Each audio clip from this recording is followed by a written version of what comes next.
1 ਜੂਨ 2015 ਨੂੰ ਬੁਰਜ ਜਵਾਹਰ ਸਿੰਘ ਵਾਲਾ ਤੋਂ ਸ਼੍ਰੀ ਗੁਰੂ ਗ੍ਰੰਥ ਸਾਹਿਬ ਜੀ ਦੇ ਪਾਵਨ ਸਰੂਪ ਚੋਰੀ ਕੀਤੇ ਗਏ, ਜਿਨ੍ਹਾਂ ਦੇ ਕੁਝ ਅੰਗ ਬਰਗਾੜੀ ਨਗਰ ਦੀਆਂ ਗਲੀਆਂ ਵਿੱਚ ਖਿਲਾਰੇ ਗਏ। ਬਾਕੀ ਸ਼੍ਰੀ ਗੁਰੂ ਗ੍ਰੰਥ ਸਾਹਿਬ ਜੀ ਦੇ ਅੰਗ ਕਿੱਥੇ ਹੈ? ਬਾਦਲ ਸਰਕਾਰ ਤੇ ਬਾਦਲ ਦੇ ਪ੍ਰਸ਼ਾਸਨ ਵੱਲੋਂ ਉਹਨਾਂ ਦੀ ਭਾਲ ਨਹੀਂ ਕੀਤੀ ਗਈ ਤੇ ਨਾ ਦੋਸ਼ੀਆਂ ਨੂੰ ਕਾਨੂੰਨ ਦੇ ਕਟਹਿਰੇ ਵਿੱਚ ਖੜਾ ਕੀਤਾ ਗਿਆ। ਉਸ ਤੋਂ ਬਾਅਦ ਸ਼੍ਰੋਮਣੀ ਗੁਰਦੁਆਰਾ ਪ੍ਰਬੰਧਕ ਕਮੇਟੀ ਵੱਲੋਂ ਸ਼੍ਰੀ ਗੁਰੂ ਗ੍ਰੰਥ ਸਾਹਿਬ ਜੀ ਦੇ ਪਾਵਨ ਸਰੂਪ ਅਣਗਿਣਤ ਲਾਪਤਾ ਕੀਤੇ ਗਏ।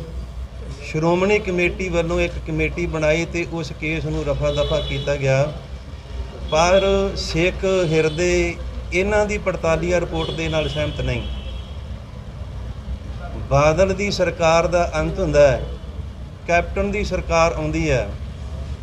ਕੈਪਟਨ ਨੇ ਵਾਅਦਾ ਕੀਤਾ, ਆਪਣੇ ਵਾਅਦਿਆਂ ਦੇ ਅਨੁਸਾਰ ਉਹਨਾਂ ਵਾਅਦਿਆਂ ਤੇ ਪੂਰਾ ਨਹੀਂ ਉਤਰਿਆ। 20 ਜੁਲਾਈ 2020 ਨੂੰ ਪਟਿਆਲਾ ਜ਼ਿਲ੍ਹੇ ਦੇ ਨਗਰ ਕਲਿਆਣ ਵਿੱਚੋਂ ਸਫਰੀ ਸ਼੍ਰੀ ਗੁਰੂ ਗ੍ਰੰਥ ਸਾਹਿਬ ਜੀ ਮਹਾਰਾਜ ਸੱਚੇ ਪਾਤਸ਼ਾਹ ਚੋਰੀ ਹੋਏ, ਜਿਨ੍ਹਾਂ ਵਰਗੇ ਸਰੂਪ ਅੱਜ ਦੇ ਜ਼ਮਾਨੇ ਵਿੱਚ ਛਾਪ ਨਹੀਂ ਸਕਦੇ। ਉਹ ਸਰੂਪ ਅੰਗਰੇਜ਼ ਸਰਕਾਰ ਵੱਲੋਂ ਜਰਮਨ ਦੀ ਜੰਗ ਵਿੱਚ ਕੱਲੇ ਸਿੱਖ ਨੂੰ ਉਹ ਪਤਾ ਨਹੀਂ ਕਿਹੜੀ ਤਕਨੀਕ ਦੇ ਨਾਲ ਛਾਪ ਕਰਕੇ ਦਿੱਤੇ ਗਏ, ਕਿਉਂਕਿ ਸਿੱਖਾਂ ਦੀ ਮੰਗ ਸੀ ਕਿ ਅਸੀਂ ਰੋਜ਼ਾਨਾ ਗੁਰੂ ਗ੍ਰੰਥ ਸਾਹਿਬ ਜੀ ਦੇ ਦਰਸ਼ਨ ਕਰਦੇ ਤੇ ਹੁਕਮਨਾਮਾ ਲੈ ਕਰਕੇ ਆਪਣੇ ਕਾਰਜ ਵੱਲ ਜਾਂਦੇ ਹਾਂ। ਅੰਗਰੇਜ਼ ਸਰਕਾਰ ਨੇ ਉਹ ਸਫਰੀ ਸਰੂਪ ਜਿਨ੍ਹਾਂ ਦਾ ਆਕਾਰ 1.5 ਇੰਚ ਜਾਂ 2 ਇੰਚ ਆ, ਉਹਨਾਂ ਨੂੰ ਪੜ੍ਹਨ ਵਾਸਤੇ ਲੈਂਜ ਤਿਆਰ ਕਰਕੇ ਸਿੱਖ ਫੌਜੀਆਂ ਨੂੰ ਦਿੱਤੇ ਗਏ। ਉਹ ਸਰੂਪ ਗੁਰਦੁਆਰਾ ਸਾਹਿਬ ਤੋਂ ਚੋਰੀ ਹੋਏ। ਅੱਜ 2 ਸਾਲ ਹੋ ਚੱਲੇ ਆ, ਉਹਨਾਂ ਦੀ ਭਾਲ ਕੈਪਟਨ ਸਰਕਾਰ ਅਤੇ ਉਹਨਾਂ ਦੇ ਪ੍ਰਸ਼ਾਸਨ ਵੱਲੋਂ ਨਹੀਂ ਕੀਤੀ ਗਈ। ਕੈਪਟਨ ਦੀ ਸਰਕਾਰ ਦਾ ਅੰਤ ਹੁੰਦਾ ਹੈ, ਉਹਨਾਂ ਤੋਂ ਬਾਅਦ ਚੰਨੀ ਦੀ ਸਰਕਾਰ ਆਉਂਦੀ ਹੈ। ਚੰਨੀ ਨੇ ਬੜੇ ਦਾਅਵੇ ਕੀਤੇ, ਪਰ ਦਾਅਵੇ ਉਹਦੇ ਖੋਖਲੇ, ਕਿਸੇ ਵੀ ਦਾਅਵੇ ਨੂੰ ਉਹਨੇ ਪੂਰਾ ਨਹੀਂ ਕੀਤਾ।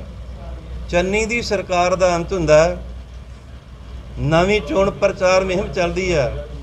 ਕੇਜਰੀਵਾਲ ਤੇ ਭਗਵੰਤ ਮਾਨ ਵੱਲੋਂ ਦਾਅਵੇ ਕੀਤੇ ਗਏ ਸਟੇਜਾਂ ਤੇ ਸੰਗਤਾਂ ਦੇ ਰੂਬਰੂ ਹੋ ਕਰਕੇ ਸ਼੍ਰੀ ਗੁਰੂ ਗ੍ਰੰਥ ਸਾਹਿਬ ਜੀ ਦੇ ਪਾਵਨ ਸਰੂਪਾਂ ਦੀ ਬੇਅਦਬੀ ਦੇ ਮਸਲੇ ਪਹਿਲ ਦੇ ਆਧਾਰ ਤੇ ਵਿਚਾਰੇ ਜਾਣਗੇ। ਪਰ ਸਰਕਾਰ ਬਣੀ, CM ਦੀ ਕੁਰਸੀ ਦੇ ਉੱਪਰ ਭਗਵੰਤ ਮਾਨ ਬੈਠੇ, ਪਰ ਉਹਨਾਂ ਨੇ ਇੱਕ ਵੀ ਬਿਆਨ ਸ਼੍ਰੀ ਗੁਰੂ ਗ੍ਰੰਥ ਸਾਹਿਬ ਜੀ ਦੇ ਦੋਸ਼ੀਆਂ ਨੂੰ ਫੜਨ ਵਾਸਤੇ ਜਾਂ ਕਾਨੂੰਨ ਦੇ ਕਟਹਿਰੇ ਖੜੇ ਕਰਨ ਵਾਸਤੇ ਕੋਈ ਵੀ ਬਿਆਨ ਨਹੀਂ ਦਿੱਤਾ। ਸਿੱਖ ਸੰਗਤਾਂ ਵੱਲੋਂ ਬੀਤੀ 20 ਮਈ ਨੂੰ ਇੱਕ ਯਾਦ ਪੱਤਰ ਦੇਣ ਦਾ ਪ੍ਰੋਗਰਾਮ ਬਣਾਇਆ। ਸ਼੍ਰੀ ਅਕਾਲ ਤਖਤ ਸਾਹਿਬ ਤੋਂ ਅਰਦਾਸ ਬੇਨਤੀ ਕਰਕੇ ਇਹ ਯਾਦ ਮਾਰਚ ਭਗਵੰਤ ਮਾਨ ਦੀ ਕੋਠੀ ਤੱਕ ਕੱਢਿਆ ਗਿਆ। ਕੋਠੀ ਤੱਕ ਮਾਰਚ ਪਹੁੰਚਿਆ, ਪਰ ਭਗਵੰਤ ਮਾਨ ਯਾਦ ਪੱਤਰ ਲੈਣ ਵਾਸਤੇ ਸੰਗਤਾਂ ਦੇ ਰੂਬਰੂ ਨਹੀਂ ਆਇਆ। ਉਹਨੇ ਯਾਦ ਪੱਤਰ ਸੰਗਤਾਂ ਤੋਂ ਲੈਣਾ ਯੋਗ ਨਹੀਂ ਸਮਝਿਆ। ਪਰ ਗੁਰਮੁਖੀ ਤੇ ਸਵਾਲ ਪੈਦਾ ਹੁੰਦਾ ਹੈ, ਸ਼੍ਰੀ ਗੁਰੂ ਗ੍ਰੰਥ ਸਾਹਿਬ ਜੀ ਮਹਾਰਾਜ ਸੱਚੇ ਪਾਤਸ਼ਾਹ ਦੇ ਪਾਵਨ ਸਰੂਪਾਂ ਨੂੰ ਚੋਰੀ ਹੋਇਆਂ ਨੂੰ 7 ਸਾਲ ਹੋ ਗਿਆ। 3 ਸਰਕਾਰਾਂ ਆਈਆਂ, ਬਾਦਲ ਸਰਕਾਰ ਨੇ ਸਾਡੀ ਸੁਣਵਾਈ ਨਹੀਂ ਕੀਤੀ। ਸਾਡਾ ਕੋਈ ਨਿੱਜੀ ਮਸਲਾ ਨਹੀਂ। ਸ਼੍ਰੀ ਗੁਰੂ ਗ੍ਰੰਥ ਸਾਹਿਬ ਜੀ ਮਹਾਰਾਜ ਸੱਚੇ ਪਾਤਸ਼ਾਹ ਨੂੰ ਹਰ ਇੱਕ ਹਿੰਦੂ, ਮੁਸਲਮਾਨ, ਸਿੱਖ, ਈਸਾਈ ਸਾਰੇ ਮੰਨਦੇ ਆ, ਸਾਰਿਆਂ ਦੀ ਆਸਥਾ ਹੈ। ਬਾਦਲ ਸਰਕਾਰ ਨੇ ਸਾਡੀ ਬੇਨਤੀ ਨੂੰ ਪ੍ਰਵਾਨ ਨਹੀਂ ਕੀਤਾ, ਦੋਸ਼ੀਆਂ ਨੂੰ ਪਕੜਿਆ ਨਹੀਂ। ਕੈਪਟਨ ਸਰਕਾਰ ਨੇ ਪਕੜਿਆ ਨਹੀਂ, ਦੋਸ਼ੀਆਂ ਨੂੰ ਕਟਹਿਰੇ ਵਿੱਚ ਖੜਾ ਨਹੀਂ ਕੀਤਾ। ਇਸੇ ਤਰ੍ਹਾਂ ਉਹਨਾਂ ਦੇ ਨਕਸ਼ੇ ਕਦਮਾਂ 'ਤੇ ਚੱਲਦਿਆਂ ਹੋਇਆ ਭਗਵੰਤ ਮਾਨ ਦਾ ਵੀ ਉਹੀ ਰਵੱਈਆ। ਸਾਡੇ ਕੋਲ ਕੋਈ ਵੀ ਰਸਤਾ ਨਹੀਂ, ਸਾਡੇ ਕੋਲ ਇੱਕੋ ਇੱਕ ਰਸਤਾ ਹੈ, ਦੋਸ਼ੀਆਂ ਦੀ ਭਾਲ ਕਰਨ ਵਾਸਤੇ, ਦੋਸ਼ੀਆਂ ਨੂੰ ਕਾਨੂੰਨ ਦੇ ਕਟਹਿਰੇ ਵਿੱਚ ਖੜਾ ਕਰਨ ਵਾਸਤੇ ਇੱਕੋ ਇੱਕ ਸਾਡੇ ਕੋਲ ਰਸਤਾ ਸੰਘਰਸ਼ ਆ। ਅਸੀਂ ਇਸ ਸੰਘਰਸ਼ ਦੇ ਸੰਬੰਧ ਵਿੱਚ ਮਾਝਾ, ਮਾਲਵਾ ਤੇ ਦੁਆਬਾ ਪੰਜਾਬ ਨੂੰ 3 ਹਿੱਸਿਆਂ ਵਿੱਚ ਵੰਡਿਆ। ਮਾਝੇ ਵਿੱਚ ਪਹਿਲੀ ਸਾਡੀ ਕਾਨਫਰੰਸ ਆ, ਜਿਸ ਦੇ ਜ਼ਰੀਏ ਅਸੀਂ ਸੰਗਤਾਂ ਨੂੰ ਜਾਗਰੂਕ ਕਰਨ ਵਾਸਤੇ ਇਹ ਪਹਿਲੀ ਕਾਨਫਰੰਸ ਕੀਤੀ ਹੈ।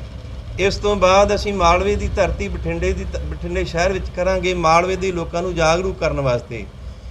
ਦੁਆਬੇ ਦੇ ਵਿੱਚ ਆਉਣ ਵਾਲੀ 24 ਤਰੀਕ ਨੂੰ ਜਲੰਧਰ ਵਿਖੇ ਇਹ ਕਾਨਫਰੰਸ ਕੀਤੀ ਜਾਵੇਗੀ, ਦੁਆਬੇ ਦੇ ਲੋਕਾਂ ਨੂੰ ਜਾਗਰੂਕ ਕਰਨ ਵਾਸਤੇ। ਅਖੀਰਲੀ ਕਾਨਫਰੰਸ ਵਿੱਚ ਸੰਗਤਾਂ ਦੇ ਨਾਲ ਗੁਰਮਿਤਾ ਕਰਕੇ ਆਪਾਂ ਕਿਸ ਤਰੀਕੇ ਦੇ ਨਾਲ ਸੰਘਰਸ਼ ਵਿੱਢਣਾ, ਦੋਸ਼ੀਆਂ ਨੂੰ ਕਾਨੂੰਨ ਦੇ ਕਟਹਿਰੇ ਵਿੱਚ ਖੜੇ ਕਰਨਾ ਅਤੇ ਸ੍ਰੀ ਗੁਰੂ ਗ੍ਰੰਥ ਸਾਹਿਬ ਜੀ ਮਹਾਰਾਜ ਸੱਚੇ ਪਾਤਸ਼ਾਹ ਜਿਹੜੇ ਚੋਰੀ ਹੋਇਆ ਉਹਨਾਂ ਦੀ ਭਾਲ ਕਰਨ ਵਾਸਤੇ ਅਸੀਂ ਸੰਘਰਸ਼ ਜਾਰੀ ਕਰਨਾ, ਸੰਘਰਸ਼ ਵਿੱਢਣਾ। ਉਹਦੇ ਸੰਬੰਧ ਵਿੱਚ ਅੱਜ ਦੀ ਇਹ ਪੱਤਰਕਾਰ ਕਾਨਫਰੰਸ ਕੀਤੀ ਗਈ ਆ, ਸੰਗਤਾਂ ਨੂੰ ਜਾਗਰੂਕ ਕਰਨ ਵਾਸਤੇ ਅੱਜ ਦਾ ਸਾਡਾ ਪ੍ਰੋਗਰਾਮ ਹੈ। ਮਾਝੇ ਦੇ ਵਿੱਚ ਕਦੋਂ ਤਰੀਕਾਂ ਦੱਸ ਦਿਓ, ਕਿਹੜੀ ਤਰੀਕ ਨੂੰ ਤੁਸੀਂ ਅੱਜ 17 ਤਰੀਕ ਨੂੰ ਮਾਝੇ ਦੇ ਵਿੱਚ ਆ। ਠੀਕ ਹੈ ਜੀ। ਆਉਣ ਵਾਲੀ 20 ਤਰੀਕ ਨੂੰ ਮਾਲਵੇ ਦੀ ਧਰਤੀ ਬਠਿੰਡਾ ਵਿਖੇ ਹੋਵੇਗੀ। ਆਉਣ ਵਾਲੀ 24 ਤਰੀਕ ਨੂੰ ਦੁਆਬੇ ਦੀ ਧਰਤੀ ਜਲੰਧਰ ਵਿਖੇ ਇਸੇ ਤਰ੍ਹਾਂ ਕਾਨਫਰੰਸ ਕੀਤੀ ਜਾਵੇਗੀ। ਭਾਈ ਸਾਹਿਬ, ਲੱਗਦਾ ਨਹੀਂ ਕਿ ਸਰਕਾਰਾਂ ਜਿਹੜੀਆਂ ਉਹਦੇ ਦੀ ਬਦਨੀਤੀ ਹੈਗੀ ਹੈ ਕਿ ਉਹ ਸ੍ਰੀ ਗੁਰੂ ਗ੍ਰੰਥ ਸਾਹਿਬ ਦੇ ਜੂੰਦੇ ਵੀ ਨੇ, ਇਨਸਾਫ ਨਹੀਂ ਦੇਣਾ ਚਾਹੁੰਦੀਆਂ ਸਿੱਖਾਂ ਨੂੰ?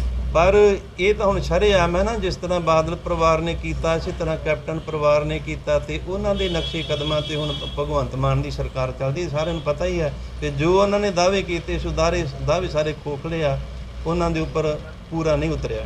ਯਾਨੀ ਕਿ ਸੰਗਰੂਰ ਜਿਮਨੀ ਚੋਣਾਂ 'ਚ ਜਾ ਕੇ ਇਸ ਦੀ ਆਵਾਜ਼ ਚੁੱਕਣੀ ਚਾਹੀਦੀ, ਕਿਉਂਕਿ ਉੱਥੇ ਇੱਕ ਪਾਸੇ ਪੰਥਕ ਪਾਰਟੀਆਂ ਬੰਦੀ ਸਿੰਘਾਂ ਨੂੰ ਰਿਹਾਈ ਕਰਵਾਉਣ ਦਾ ਮੌਕਾ ਦੇ ਰਹੀਆਂ, ਦੂਜੇ ਪਾਸੇ ਸਾਹਿਬ ਸ੍ਰੀ ਗੁਰੂ ਗ੍ਰੰਥ ਸਾਹਿਬ ਦੀ ਹਜੇ ਗੱਲ ਨਹੀਂ ਉੱਥੇ ਹੋ ਰਹੀ। ਕੀ ਲੱਗਦਾ ਨਹੀਂ ਕਿ ਤੁਹਾਨੂੰ ਉੱਥੇ ਜਾ ਕੇ ਆਵਾਜ਼ ਚੁੱਕਣੀ? ਦੇਖੋ ਜੀ, ਸਾਡਾ ਰਾਜਨੀਤੀ ਪੱਖ ਨਹੀਂ, ਅਸੀਂ ਧਾਰਮਿਕ ਲੋਕ ਹਾਂ, ਅਸੀਂ ਧਰਮ ਦੀ ਗੱਲ ਕਰਨੀ ਹੈ। ਰਾਜਨੀਤੀ ਦੇ ਨਾਲ ਅਸੀਂ ਸ੍ਰੀ ਗੁਰੂ ਗ੍ਰੰਥ ਸਾਹਿਬ ਜੀ ਦੇ ਉੱਪਰ ਰਾਜਨੀਤੀ ਨਹੀਂ ਕਰਨੀ ਜੀ।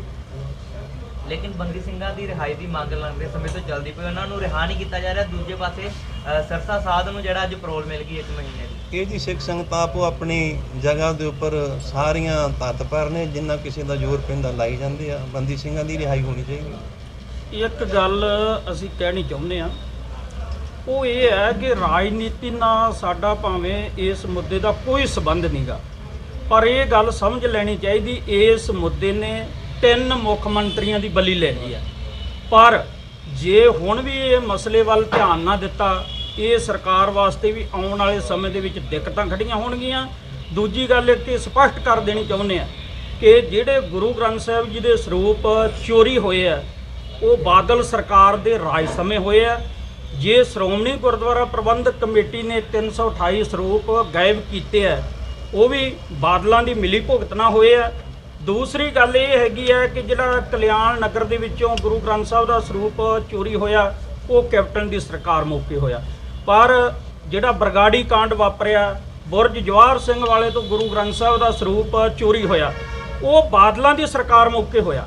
ਬਾਦਲਾਂ ਨਾਲ ਸਾਡਾ ਖਾਸ ਕਰਕੇ ਰੋਸ ਹੈ, ਕਿਉਂਕਿ ਉਹਨਾਂ ਨੇ ਪੰਥ ਦੇ ਨਾਂ ਤੇ ਵੋਟਾਂ ਲਈਆਂ ਸੀ।